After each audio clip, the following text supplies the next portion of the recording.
तीन दामाद की सास पार्ट 2। अब तक आपने सुना कि कावेरी जी अपनी तीनों बेटियों ईशा, मोहिनी और सुहाना की शादी तीन घर जमाई लड़कों के साथ करवा देती है। उन्हें लगता है कि ये लड़के शायद घर का कामकाज संभाल लेंगे, लेकिन उनके तीनों घर जमाई बहुत आलसी थे। वो नौकरी भी नहीं करते थे और बाहर का काम भी नहीं। कावेरी जी ने अपनी बेटियों से कहा कि वो प्रेगनेंसी का बहाना बनाकर अपने पतियों को सबक सिखाए। अब सुनिए आगे। मम्मी, आपने जैसा कहा था हमने वैसा ही किया, लेकिन देखिए ना, विवेक का हाल तो वैसा का वैसा ही है। घर में ना सुबह का नाश्ता बनता है और ना खाना। नौकरी पर जाने की बात करूं तो खाने को दौड़ते हैं मुझे। हाँ मम्मी, मैंने भी सुमित को कितनी बार कहा कि अगर नौकरी नहीं करनी तो कोई छोटी सी दुकान ही खोल लो। घर का खर्चा कैसे चलेगा? देखो दोपहर के 12 बजने आए और जनाब अभी तक सो रहे हैं। हाँ मम्मी, ईशा और सुहाना ठीक कहती हैं। अविनाश का भी यही हाल है। जब मैंने अपनी प्रेगनेंसी के बारे में कहा तो मुझसे कहने लगा, अरे दूसरी लड़कियां तो 9-9 महीने तक नौकरी करती है, बस डिलीवरी के टाइम छुट्टी लेती है। मोहिनी, तुम भी नौकरी करो। अब मुझे कहाँ नौकरी मिलेगी? मम्मी बताओ अब मैं क्या करूं? हे भगवान, क्या सोचकर घर जमाई दामाद लाई थी मैं कि मेरी बेटियां मेरे पास रहेंगी और खुश रहेंगी, लेकिन इन आलसी दामादों ने तो हमारी जिंदगी को भी प्रॉब्लम में डाल दिया है। मैं तो कहती हूँ मम्मी, हम लोग वापस अपनी जॉब पर जाना शुरू कर देते हैं। बता देते हैं इन लोगों को कि हमने प्रेगनेंसी का बहाना किया है। नहीं नहीं बेटा, ऐसी गलती भी मत करना। अगर तुमने ऐसा किया तो इन तीनों की आदत और खराब हो जाएगी। अरे आज नहीं तो कल कभी तो तुम प्रेग्नेंट होगी, तब वापस यही प्रॉब्लम आएगी। तब क्या करोगी तुम तीनों? हाँ मम्मी, आपकी बात तो बिल्कुल सही है। इन लोगों को तो सुधारना ही पड़ेगा। लेकिन कैसे? अपने बच्चों के आने की खबर सुनकर भी इन लोगों पर कोई असर नहीं हो रहा। पैसे कमाने के लिए घर से बाहर निकलना ही नहीं चाहते ये तीनों। अब मेरे दिमाग में एक प्लान आया है। तुम तीनों चिंता मत करो, उन तीनों को बुलाओ, फिर मैं बात करती हूँ।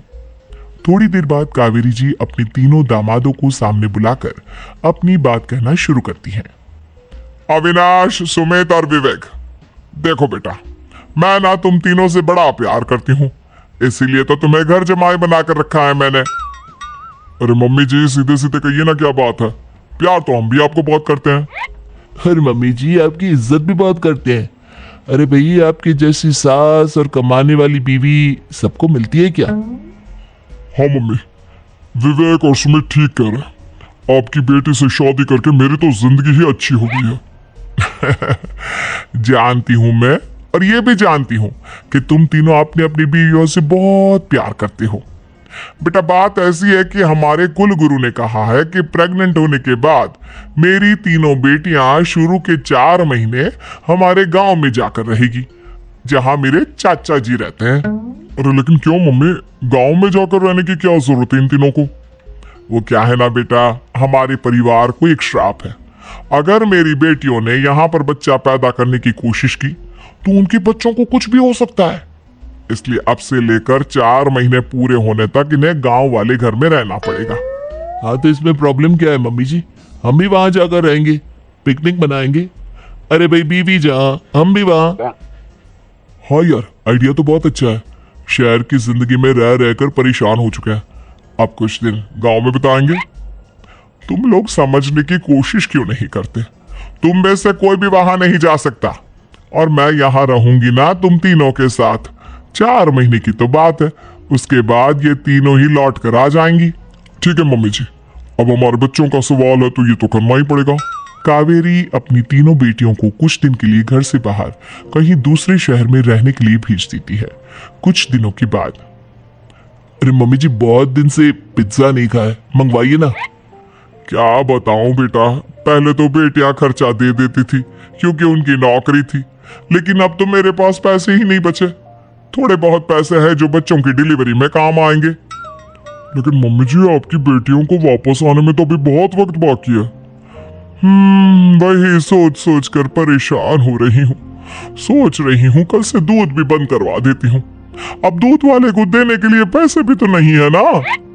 अरे नहीं नहीं मम्मी जी, अगर दूध भी बंद करवा दोगी तो मुझे चाय कहाँ से मिलेगी? और चाय के बिना मैं तो मर ही जाऊंगा। क्या करूं बेटा, इसके अलावा हमारे पास कोई ऑप्शन नहीं है, मेरे पास पैसे ही नहीं बचे। इस तरह कावेरी जी धीरे धीरे अपने तीनों दामादों को पैसे देना बंद कर देती हैं और घर में खाने पीने की चीजें लाना भी बंद कर देती है। अब वो तीनों बुरी तरह से परेशान होने लगे थे और इसलिए एक दिन तीनों प्लान करके घर से बाहर निकलते हैं और बाजार में जाने के बाद, यार अच्छा खाना खाए हुए कितने दिन हो गए, पता नहीं कब अच्छा खाना मिलेगा। हमारी बीवियों के जाने के बाद तो हमारी हालत भिखारियों जैसी हो गई है यार। कुछ भी हो, मुझे तो आज पिज्जा खाना ही खाना है। जेब में 1 रुपया नहीं और पिज्जा खाएगा, कहां से आएंगे पैसे? अरे देख वहां सामने बोर्ड पर क्या लिखा हुआ है, कंप्यूटर पर काम करने के लिए एक आदमी की आवश्यकता है। भाई मैं तो जा रहा हूँ, काम करूंगा और शाम तक पैसे लाकर आराम से पिज्जा खाऊंगा। जा जा, तुझे कोई काम नहीं देने वाला, हम तो घर जा रहे हैं। चल भाई सुमित। सुमित और अविनाश वहां से चले जाते हैं और विवेक उस कंप्यूटर शॉप पर सारा दिन काम करके 5,000 रुपए कमाकर घर लौट कर आता है और अपने खाने के लिए अच्छी अच्छी चीजें भी लेकर आता है। ये देखकर विवेक और सुमित के दिल में भी कुछ पैसे कमाने की इच्छा जागती है। अरे सुबह सुबह कहाँ चल दिए तुम? मम्मी जी एक बहुत अच्छी जगह मिली है, कंप्यूटर पर काम करने के 5,000 मिले थे कल मुझे। अगर रोज काम करूंगा तो पूरे 40,000 की तनख्वाह। अरे वाह, ये तो बहुत अच्छी बात है दामाद जी, आपको जाना ही चाहिए। सुमित और अविनाश विवेक को इस तरह तरक्की करते देखकर परेशान हो जाते हैं और वो दोनों भी काम की तलाश में निकल पड़ते हैं। धीरे धीरे उन दोनों को भी काम मिल जाता है। अब कावेरी के तीनों दामाद छोटी मोटी नौकरी करके अच्छा पैसा कमाने लगे थे। एक दिन कावेरी उन्हें अपने पास बुलाती है। अरे वाह, विवेक 40,000 कमा लेता है, अविनाश 60,000 और सुमित तुम भी 40,000 के आसपास कमा ही लेते हो। कुल मिलाकर तुम अच्छे खासे पैसे कमा रहे हो बेटा।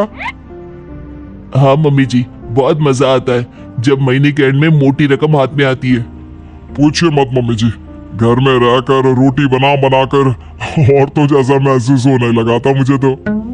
हाँ बेटा, तुम तीनों की बात तो बिल्कुल ठीक है और जानते हो अब तुम तीनों की पत्नियां भी वापस लौट कर आने वाली है। लेकिन मम्मी जी अभी तो उन्हें गए सिर्फ 2 महीने हुए हैं, आपने तो कहा था वो 4 महीने के बाद लौट कर आएंगी।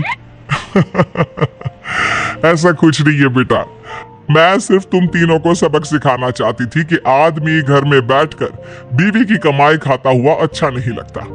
इस दुनिया में हर इंसान को मेहनत करनी चाहिए, काम करना चाहिए, चाहे वो औरत हो या आदमी, ताकि अपने परिवार को संभाल सके।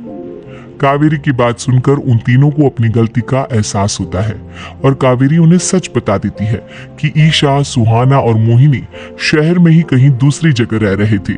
शाम के वक्त उन तीनों की पत्नियां लौट कर आ जाती है और कावेरी जी का परिवार एक खुशहाल परिवार की तरह रहने लगता है।